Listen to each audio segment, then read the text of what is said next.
to the first episode of the 2023 NFL season waiver wire show. We are heading into week 2, and this is probably the most action-packed week of the year for the waivers community, and we're just going to get right down into it. We're starting with the top ads of the week, and at the running back position, we have Joshua Kelley. As many of you know, I'm Joshua Larky. I like players that share the same name, and I also like players that play on great offenses and have a nice role. In week 1, Josh Kelley and Austin Ekeler both had 16 carries. Ekeler took his for 117 yards. Kelley took his for 91 yards. They both scored. They both had 5 red zone carries. We love the usage out of Ekeler, and we love the usage out of Kelley. While Ekeler did have 5 targets to Kelley's 1, Kelley ran nearly as many routes as well. Another thing on the table is Austin Ekeler has some kind of ankle sprain. If it's a low ankle sprain, I think we're tempering stuff around 20% fab. But if it's a high ankle sprain, I think we start to go all in. And my co-host Ryan Reynolds is on the case. Ryan, what did you see from Kelley? And if Ekeler has the dreaded high ankle sprain, how high are we going with that fab bid? I mean, for fab bid in that scenario where Eckler's missing 6 weeks and maybe he's not quite himself when he returns, because that, we've seen this in the past with Saquon Barkley and a few other backs. It can take a while for them to return to full strength.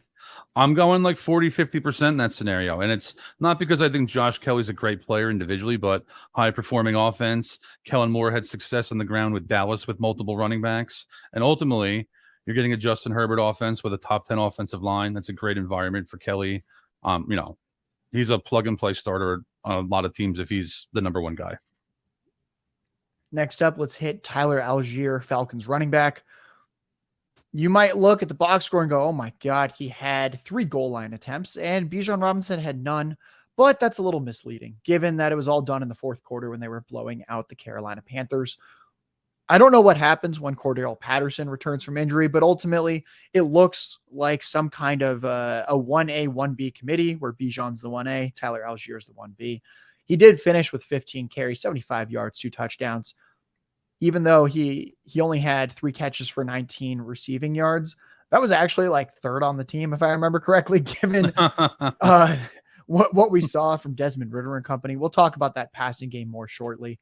But ultimately, Algier and Bijan both top 20 fantasy points. It looks like a backfield where both guys are going to eat each week. I'm thinking 15-20% for Algier. Is that how you're seeing it, Ryan? Yeah, same boat. I think Algier is one of those guys, premium handcuff, but some standalone value. If he gets 3 targets every week or 3 receptions, rather, that would be wonderful for his outlook long term. But I'm in on him too. Obviously, the Austin Ekeler situation makes Kelley the top priority at running backs, but Algier's a real solid option that shouldn't be available anywhere anymore. Guys, that is Ryan Reynolds NFL on Twitter. And if you want more waiver wire content, go to the33rdteam.com. Check out our free week 2 waiver wire article by our own Nick Bodiford. It is excellent. It goes more in depth on some players we have here. This show will go more in depth on other players. I think if you listen to this show and you read this article, you're going to be more prepared than 99.4% of your league mates. The 0.6 that are more prepared. I don't know who they are. They might. Anyway, let's talk about the Ravens. J.K. Dobbins out for the season with an Achilles injury. Terrible injury luck.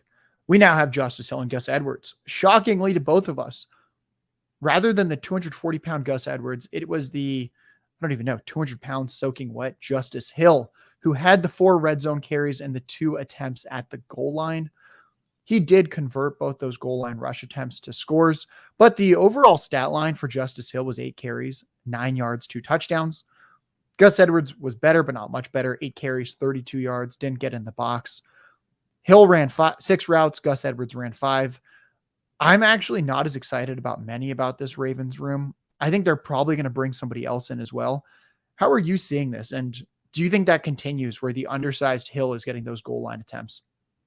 Yeah, I could see Edwards taking that on long term. Todd Monken doesn't split running backs like Greg Roman did, so I don't necessarily think we should look at previous Ravens running back deployments. That said, I've always been a Justice Hill guy. I would love to see him get a real opportunity. Looks like he's at least going to get most of one, but I could see Gus Edwards factoring in more, at least as a ball carrier. And then on top of that, like you said, like Leonard Fournette being brought in, Kareem Hunt would make sense for the Ravens right now. Next, we'll hit Kyren Williams of the Rams. He outsnapped Cam Akers 52-26 for those that want to do the math. That is a 2-to-1 ratio on the dot. Kyren Williams had 15 carries for 52 yards. Cam Akers did have 22 carries for 29 yards. This might be the last time all season we see Cam Akers hit 20 carries. If that is the output, Kyren Williams got in the box twice. He had 5 red zone carries to Cam Akers 2.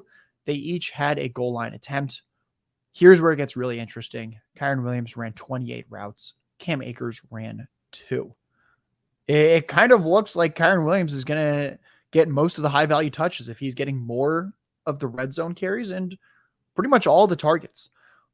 How do you feel about Kyren Williams? He feels like someone where we don't love this run game, but I'm willing to hit 15 to 20% fab if I'm in a pinch and I lost like a Dobbins or something like that. I watch all these games, so while I was watching this one, I couldn't tell the difference between Kyren Williams and Cam Akers. That's not really a compliment for either of them. I've never been super high on Akers as a talent. Don't really think too highly of Kyren Williams, but Nick Botiford did last year too. He was on him coming into this week, higher than both of us on Kyren Williams actually. And ultimately you have to bet on volume in situations like this. So if you're in a running back 2 hole, Kyren Williams makes sense as a, like you said, a 20% type bid. This might be the hardest running back to pin down of the week. Let's talk about Kenneth Gainwell. He had 14 of the 16 running back carries in what was the highest scoring rushing offense last year of the Eagles. He also chipped in 4 targets and caught all 4 of them. He is now nursing a ribs injury. I think it is one of the toughest situations where they play on Thursday night against the Vikings. It wouldn't shock me if Gainwell's ribs are fine and he gets another heavy workload. It also wouldn't shock me if the undersized utility back takes a backseat to DeAndre Swift on the short week and that they're going to do some weird running back rotation. How do you feel about Gainwell?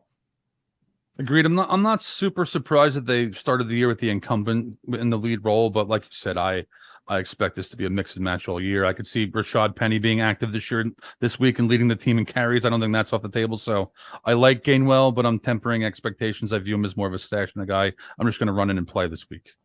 Yeah, I think I'll speak for Ryan and I think the guys we're most confident in terms of keeping the role would be Josh Kelley, Tyler Algier, and Kyren Williams. I think there's a little more instability with the Ravens backfield and a little more instability with the Eagles as well. Before we move on to receivers, I think we'd both agree that you should stash Roschon Johnson. Pretty much all his damage was in the 4th quarter. This is not someone you should be starting this week. Please do not start him this week. However, Roschon Johnson did carry 5 times for 20 yards and score on one of his 2 goal line carries at the end of the game. And he was targeted 7 times on his 17 routes and caught 6 of those for 35 yards. I think what we saw is that if something happens to Khalil Herbert, Roschon Johnson looks like a top 10 usage type running back. I think there's also a chance he overtakes Khalil Herbert as the season goes on, depending on how everything shakes out. How would you feel about a fab bid with Roschon, knowing that we're not starting him in week 2? I mean, I try to get guys like this cheap at this point. Like I'd probably go 8% to 12% in a competitive league, much less. Try to steal them for 3 or so in a normal home league. I took him a ton in best ball. One thing I'll add to your analysis here is early on in the game, Roschon saw a few targets, so they factored him into the early game plan too. So I agree with you. I think long term his role could grow as the season goes on. Yeah, 10% is kind of what I was thinking as well, where if you're in a really, really basic league, someone might see the 17 fantasy points and drop 20, 30%. I'd say that's a mistake, but I think we're trying to get him on the cheap. And I think in 2 weeks time, he could be a 30, 40% type fab guy. So 10% now I think is pretty solid, since if he overtakes that role, suddenly you have a bell cow on a pretty functional offense. Let's turn to Puka Nacua. We're going to try and figure out where our fab bid lines up, where we line them up with these running backs. Puka Nacua had the most receiving yards, 119, among a day 3 rookie wide receiver in his first NFL game ever. He had the 2nd most expected fantasy points on the day when I ran my model. He scored 21.9 PPR points. My model actually had him at 22.5. My model even thought he underperformed when he had 15 targets and caught 10 for 119 yards. He didn't score, but still hard to argue with 22 fantasy points. I want Josh Kelley over him. I'm actually not sure about any of these other running backs. The tough part though is I think you and I are a little worried about week 2. He faces San Yeah. Francisco. I currently have him in my fantasy rankings. They'll be up on the 33team.com for free within the hour. I have him wide receiver 32. I've got Zay Jones, wide receiver 31 against the Chiefs. We have Puka Nacua, wide receiver 32 against the Niners. And then just below him would be wide receiver 33, Jordan Addison against Philly. Talk to me about what you saw from Puka. And would you also go Kelley Puka 1-2 punch at the top? Yeah, I think that's a roster construction matter mostly in a vacuum. Yes, I'd rather have Kelley, but say like if Sky Moore is my wide receiver 3 right now, I'm stashing him and I'm gonna plug in Puka based on his usage. Now that said, I watched all of his targets right before we went on the air again. Here's the thing: Matthew Stafford's awesome, and the Rams wide receiver room without Cooper Kupp has no one really. And I'll say this about Puka: I don't think he's a great athlete. I don't think he's not a separator really, but he is reliable. A ton of his receptions came on quick slants, in breaking routes for the most part within 5 to 10 yards. There were a few where there were just coverage breakdowns by Seattle in the intermediate seam. I think if say the 49ers just play inside leverage on the guy all week this week, he could be in a bit of trouble. But that said, you can't argue with 15 targets. Nick liked them more than us last week. Nick was right. There's a few other guys in the industry that have been on him all offseason as well. So kudos to them. I'm not looking to blow my fab bankroll on him though. I think you're gonna have to pay up for him in a lot of leagues. Yeah, you and I are both pretty heavy wide receiver drafters, so Puka's kind of a tough start. We're generally trying to have 3 to 4 top 20 receivers each week on our teams. Yeah. But I think those that did go running back heavy, this is the player to spend up on early. He looks like I guess like I'll frame it this way. Rookies who go nuts in week 1 like he did, often that signals good things to come for the rest of the season, as rookies usually get better as the season goes on. Let's turn to veteran Zay Jones. Zay Jones started over Christian Kirk in 2 receiver sets. He had a 22% target share at an average depth of target of 10 yards in a Trevor Lawrence offense. That is great. We were all over Zay Jones this offseason once we saw that he might be starting over Christian Kirk. That's starting to look pretty good. The clear number 2 behind Ridley, who caught 8 of his 11 targets for 101 yards. But hey, if Zay Jones chips in 7 targets each week and he plays on the Jaguars, we're inclined to like him. I'm thinking that if you're a running back heavy drafter, you can bid 15 to 20% on Zay Jones. I think you can get that up to 25% if needed. If this is a team that has Cooper Kupp and you're going to get outbid on someone like Puka Nacua. Anything else to add about what looks like the Jags wide receiver 2? No, I think that's the situation where I'd want Zay Jones to say like I had Cooper Kupp and I need someone to just fill in for a while. I would take Jones. But like you said, we're wide receiver heavy drafters. Zay Jones is basically a little more than a bye week fill in for me. So I'd rather have the running backs than him in most scenarios for my own teams. Yeah, as I mentioned before, I have him and Puka back-to-back in the rankings. So if you're looking at week 2, you can think of Zay Jones as discount Puka Nacua on the waiver wire. Rashid Shaheed looked great on the Saints. Last year's ultra-efficient field stretcher looks like he might be carrying that rollover into year 2. At least until Alvin Kamara's back, he's probably flex viable. He gets the Carolina Panthers in week 2. That's another matchup we should be excited about. Ultimately, he had 6 targets. He caught 5 of them for 89 yards and a touchdown, and he was actually targeted twice in the end zone. That's all very exciting. I don't think he's getting you 21 fantasy points each week, but what we saw from the Saints, I think, was a fairly functional pass offense. And as we talked about over and over again, their easy schedule stays easy. So you might say, oh, it was the Titans. Well, guys, he gets the Panthers. Anything to add here on Shaheed?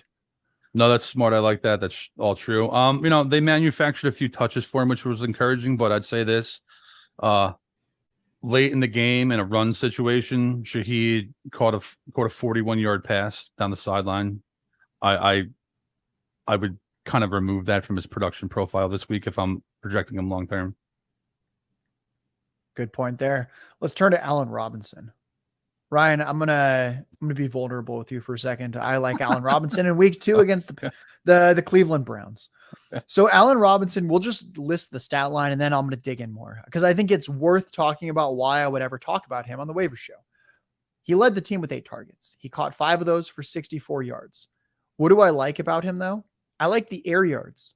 He only had 57 air yards on 8 targets. I like that because I think Kenny Pickett's going to be under pressure once again. He was under pressure against the Niners. We just saw the Browns defensive front wreck that game against the Bengals. And I think when he's under pressure, the high depth of target George Pickens streaking down the sideline is probably not as appealing of an option as reliable veteran Allen Robinson early on in the progression when he's 5-6 yards down the field. Am I crazy with Robinson? And let's also touch on Calvin Austin because Deontay Johnson's out for the next month with a hamstring injury. Yeah, no, I mean, someone's going to have to catch passes there. This is another tough matchup this week against Cleveland, who looked, Jordan Vanek said it on Twitter the other day. The Browns defense looked a bit like the Cowboys last Sunday, so we got to keep that in mind. But yeah, someone's got to catch passes there. I've always liked Calvin Austin. I'm interested in him in Dynasty. I was buying him low in Dynasty this offseason, but I'm not exactly sure I'm looking for him in traditional redraft leagues at all. So I don't mind taking a shot at Allen Robinson given the situation. Yeah, I think at least for week 2, I'd consider him, especially when you factor in that Pat Freiermuth has a chest injury. I couldn't tell you any updates on that. We'll see what the Wednesday practice reports reveal. But should Freiermuth miss, he's kind of their low depth of target guy. And if you start funneling more of those targets to Robinson, that starts to look good. I don't think Darnell Washington is worth a pickup if Freiermuth misses a week. He's a very, very raw rookie. And I think you're just kind of crossing your fingers for a touchdown with him. Final receiver that we'll talk about for ads is Romeo Doubs in our free Discord. Make sure you join it. It's linked in all of the articles on the 33rdteam.com. It's linked on my Twitter at JLarkyTweets. Everyone was asking about Romeo Doubs. He had 2 touchdowns. I'm not sold. He had 5 targets. He caught 4 for 26 yards. Christian Watson might return this week. He might return next week. I think Jordan Love had one of the ceiling type games this year for him when he's facing a Bears pass defense that looked outmatched at all times. Do you have anything to add to Doubs? I think he's, I don't even know, like a 3-4% fab kind of guy, if that's really what you want. I'm just looking elsewhere, quite honestly. Yeah, agreed. I don't have a ton of interest unless Christian Watson's out for a long period of time. Then the calculus changes a little bit there. But for me, for my own teams, I'm good. Yeah, I think him having the same number of targets as Jaden Reed in his first NFL game should kind of tell you all you need to know about Romeo Doubs. Yeah. Let's turn to tight ends. I like Zach Ertz. I talked about him a few times during the offseason, and I said, Ryan, your Trey McBride love, I sort of share it, but my concern is that Zach Ertz, who frequently had double-digit targets last year, will once again just get double-digit targets because the Cardinals don't know what they're doing, and they love the 32-year-old. Sure enough, Zach Ertz gets his 10 targets in week 1. He leads all tight ends in my expected fantasy points model. He caught 6 for 21 yards, only 8 fantasy points. I had him leading tight ends with 15 expected PPR points. You might be like, Josh, how does that work? Well, I don't know, guys. 10 targets, 2 of them in the red zone, 1 of them actually in the end zone. That sounds like he could have had a pretty good day to me. What do you have to say at this point about Trey McBride and Zach Ertz? Take a tight end in the second round, a Mackey Award winner, and you're clearly Josh Dobbs is your quarterback for the next 2 months. I'm not sure what we're accomplishing with Zach Ertz. That seems like a guy who should be traded to a tight end poor team that's in contention. Trade him to Cincinnati maybe. But yeah, I mean, it makes sense. A bad quarterback's best friend is a tight end. As long as Ertz is a guy, as my guy Evan Silva calls it, Ertz is a catch and fall tight end. So we don't need Yak. 10 catches for 40 yards is possible in this offense, I suppose. Well, Zach Ertz might be the best ad. I think the next tight end actually makes sense in his offense, which is Hunter Henry. I'm personally not interested in Kendrick Bourne. Kendrick Bourne had 11 targets that led the team. He caught 6 for 64 yards and 2 touchdowns. But I actually remember who Kendrick Bourne has been the past 6 years in the NFL. His career high through 6 seasons was 74 targets. I am not running to the waiver wire to grab Kendrick Bourne, but I do like Hunter Henry. He's consistently been kind of a low-end tight end one in fantasy most seasons. He had 6 targets. He got 5 for 56 yards and a touchdown. He was targeted in the end zone. I think Hunter Henry, if you really need a tight end, is worth 6 to 7% of your fab. I think you and I would agree that in general, we are not spending up on tight ends on the waiver wire, given the volatility and also given that we'll mention several other intriguing names where it becomes a little hard to rank them ultimately.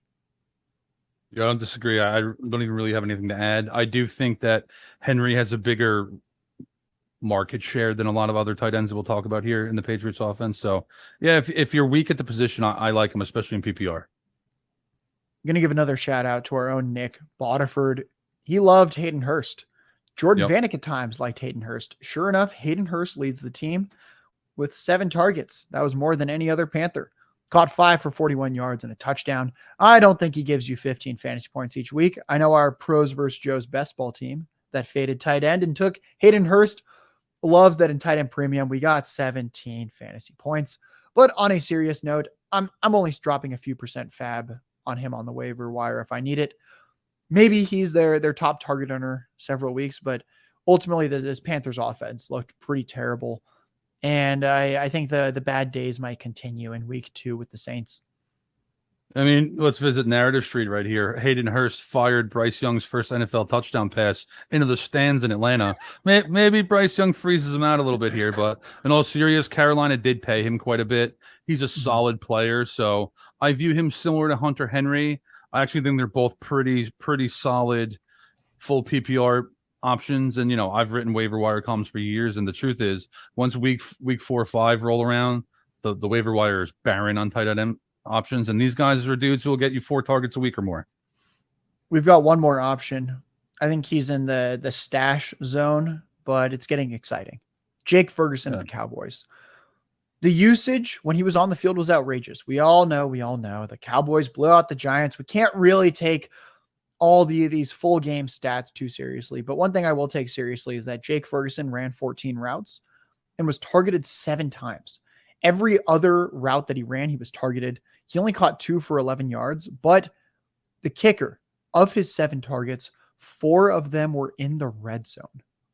We love to see that. And I think we'd both agree that's shades of Dalton Schultz, where you keep going, I don't think this guy's very good, but when it matters most in the red zone, Dak sure does target him a lot. How would you rank Ferguson here? Should we take him over Hayden Hurst, given that it's the Cowboys against the Panthers? It's a good question. I think I would actually rather have Hurst this week. I'd rather have Henry this week too. But long term, one of the beauties of Dalton Schultz is Dallas would script plays for him multiple game. Ferguson looked like he was in that same role. Peyton Hendershot also saw like a deep seam shot in the end zone, which was interesting. So I like Ferguson. If I'm a tight end poor team, I'm taking Henry or Hurst to play this week and be the stable guy. Well, like you said, stashing Ferguson to see if he genuinely turns into Dalton Schultz when games get closer. That's what I'm thinking too. I think nearly all your league mates will see 2 catches for 11 yards and they won't even think about him. I think you can get him for a couple dollars on the waiver wire with fab. And what we're seeing is 7 targets on 14 routes and 4 red zone targets. Yeah. Let's now turn to players to drop. Maybe. I'll start off with T. Higgins. Don't drop T. Higgins. He had 8 targets to Jamar Chase's 9. I know he goose egged. We're going to forgive him. Cam Akers. I actually think in shallow leagues, we can drop him. We raved about Kyron Williams. It's already not a run game we liked. And I think with Cam Akers, if you're really heavy at running back, just get rid of him and pick up a receiver. Like I wouldn't even think dropping Akers straight up for someone like Nacua on the same team is the worst move. With Antonio Gibson, Brian Robinson outcarried him 19-3. And Gibson ran 17 routes to Brian Robinson's 16. Gibson also lost a fumble. Yeah. I'm very concerned about Gibson, but I'm going to give him one more week. We'll see if he can get right against the Broncos. I know he lost the fumble, but I don't believe them facing the Cardinals is necessarily the best game script for what Gibson brings you. But right now, I'd comfortably say he's in the doghouse. And I think he's just an end of bench guy at this point, where one more bad week and the end of bench guy becomes the churn and burn of your roster. we turn, I think the game you and I are most excited about in many ways for fantasy points is the upcoming Chiefs-Jaguars game. There's two players to talk about in that game. We've got Sky Moore. I think we want to give it one more week. Defenses play the Chiefs differently when there's no Travis Kelce. I agree he did not look good, but it is the Chiefs offense. And he did have the second most routes on the team. And then the other one is Christian Kirk. I'm gravely concerned. He did not play in 2 receiver sets. I believe he caught, one of his 4 targets for 9 yards. We already talked about why we like Zay Jones. Christian Kirk, I'm very concerned. How are you feeling about Moore and Kirk? Do you agree that we should kind of wait and see, and that if they don't blow up in this potential eruption spot, that then maybe we are dropping them from the end of our bench? Yeah, 100%. I don't think you can drop these guys after 1 week, especially when 2 premium offenses and potential shootout are playing this week. For Sky Moore, Patrick Mahomes is in an obvious correction spot. We can't even say that sentence very often because it doesn't happen. So let's wait a week to see how everyone works out in the Chiefs offense. And for the Jaguars, first, Christian Kirk shredded the Chiefs last year. 9 catches on 12 targets for 105 yards and 2 scores. Do not drop him yet.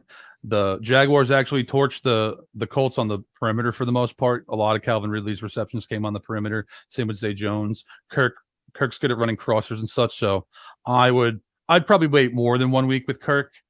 Definitely don't. I'll play Kirk in DFS this week against the Chiefs, to be frank. I think I will as well. Yeah. Drake London. Guys, I've taken so many L's on Puka Nacua. I can't even count them. We're going to give myself a single W on Drake London. I warned you about this offense. I think Drake London's a fine player. I think he is in some ways the better version of Michael Pittman. I'm gravely concerned. I see Ryan pondering this. Yeah, that's interesting. This unique player comp. Yeah, this is more of a fantasy player comp, but I actually think in real football, it's not the worst either. 2 big bodies that are a little bit better after the catch than you'd think they'd be. With Drake London, he had 1 target. He didn't catch his target. The reason I don't like Drake London is Desmond Ridder. Desmond Ridder is exactly who I thought he'd be in the worst way. He attempted only 18 passes against the Panthers. He completed 15 of them for 115 yards, but the average depth of target was 3.5 yards against Carolina. It's not like this was the hardest of matchups, and we saw nothing. Yeah. 2 other guys that I'm concerned about are Rashad Bateman and Odell Beckham Jr. Zay Flowers took the league by storm, 10 targets in his first NFL game without Mark Andrews. If Rashad Bateman and Odell Beckham Jr. aren't doing much when Mark Andrews is out, I'm not quite sure what they do when Mark Andrews is in and they get bumped to the 3rd and 4th options. And I think we both hope they pass more. We had high hopes with new offensive coordinator Todd Monken. Ultimately, 22 pass attempts, 169 pass yards for Lamar Jackson. That stat line should improve with Mark Andrews, but still very, very concerning pass volume, especially in a game where J.K. Dobbins got hurt and they still weren't passing all that much. And then the last guy, I think this is the most confident drop of the day, is Gerald Everett. He was in a borderline 50-50 committee with Donald Parham. I do like that they scripted a couple plays for Gerald Everett, but I think with how many tight end options we listed that were intriguing, I think at this point I would just simply drop Gerald Everett for one of those. So let's turn to quarterback streamers. I think some people out there, Ryan, dropped Daniel Jones. And I think that's a grave mistake. I have him quarterback 11 for my week 2 fantasy rankings. They'll be on the33team.com for free within the hour. Do you agree with that? That Daniel Jones, we are firing him confidently against Arizona? Yeah, I mean, that Dallas game played weird. And on top of that, we're talking about a premium pass rush, a premium secondary. The Cardinals are on the opposite end of the defensive spectrum. Obvious correction spot. I could see the Giants winning this game 27-13. I love Jones as a streamer myself. The other guy I'm excited about would be Brock Purdy on the road against the Rams. I've got him quarterback 14 this week. He handled a strong Steelers pass rush quite well and distributed the ball really nicely. I think ultimately what we saw was that all 4, as expected, of McCaffrey, Debo, Ayuk, Kittle were involved. I think it's good for him that he's spreading the ball around. It's good for this offense. They looked very efficient. I don't know who's going to stop them. It's probably not the Rams this week. Anything to add on Brock Purdy? No, I mean, thinking about like who impressed me the most this week, Brock Purdy's right towards the top of the list. So I'm confident in him. Great matchup. Could see the Rams defense regressing big time too. These next three quarterbacks we're a little less excited about. I have them ranked in order: quarterback 18, quarterback 19, quarterback 20 on the week. But in competitive leagues, that might be all that's out there. I have Derek Carr at quarterback 18 at the Panthers. He hit 300 passing yards in week 1. The guy is still kind of allergic to fantasy points. Anything to add here with Derek Carr? No, I think he's a matchup-based guy, like we talked about with the Saints. The schedule is wonderful, but unless you think he's going to throw for 300 yards and 3 touchdowns, he's always been kind of a middling fantasy player. And the Panthers matchups okay, but not as good as the Titans secondary last week.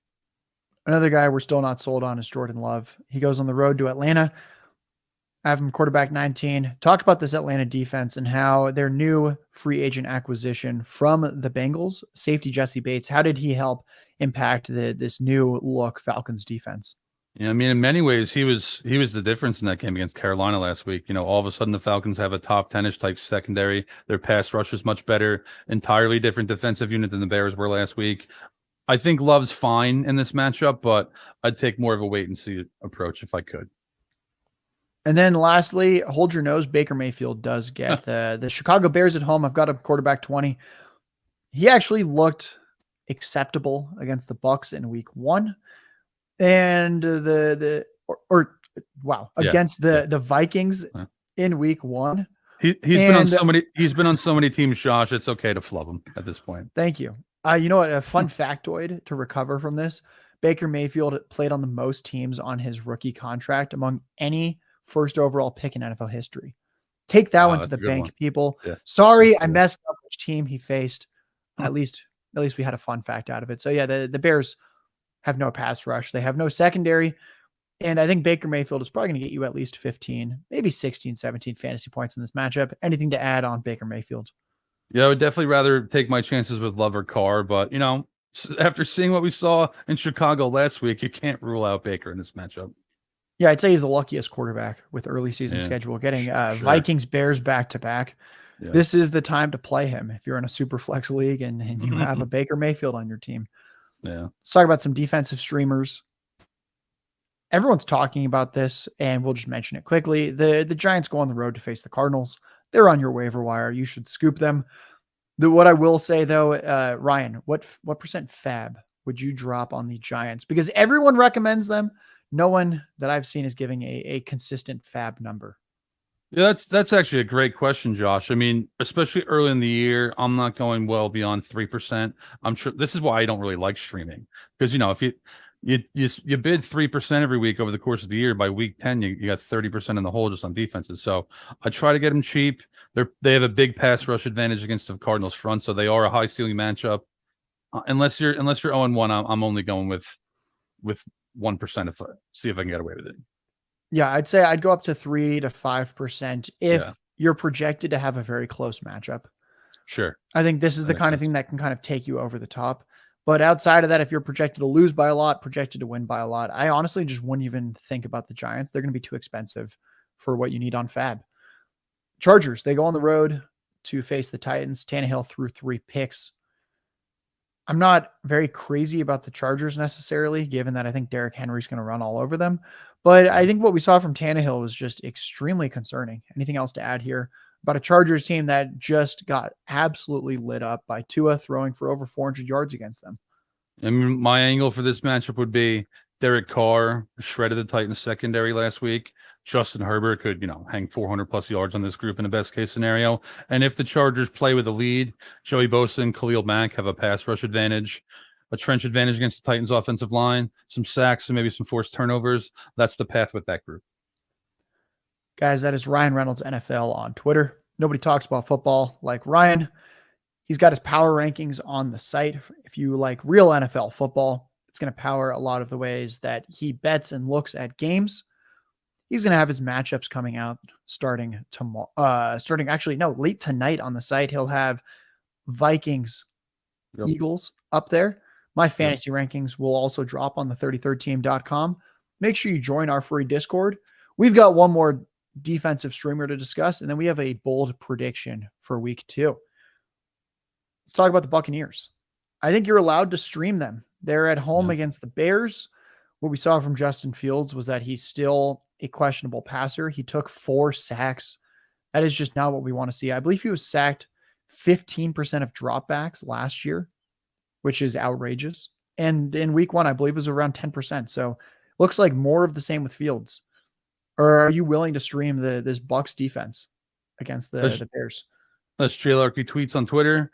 Yeah, they played very well in Minnesota. You got to give them all the credit in the world for that. That's a tough matchup. They only gave up 17 points. And like you said, Chicago has a pretty high ceiling on offense. We saw that last year, but they are volatile. They are trying to throw more with Justin Fields. So especially at home in their home opener, yeah, I might even lean Buccaneers over Chargers slightly in a lot of scenarios.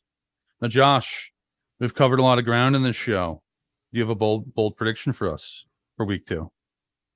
Yeah, he's never been utilized very heavily. Kenneth Gainwell had his big career high, 18 touches. He's now on a short week, 3.5 days rest. He's about to face the Vikings, and I'm pretty sure DeAndre Swift gets 15 touches in this contest, and I think he scores 20 fantasy points. It becomes the hot waiver ad for week 3.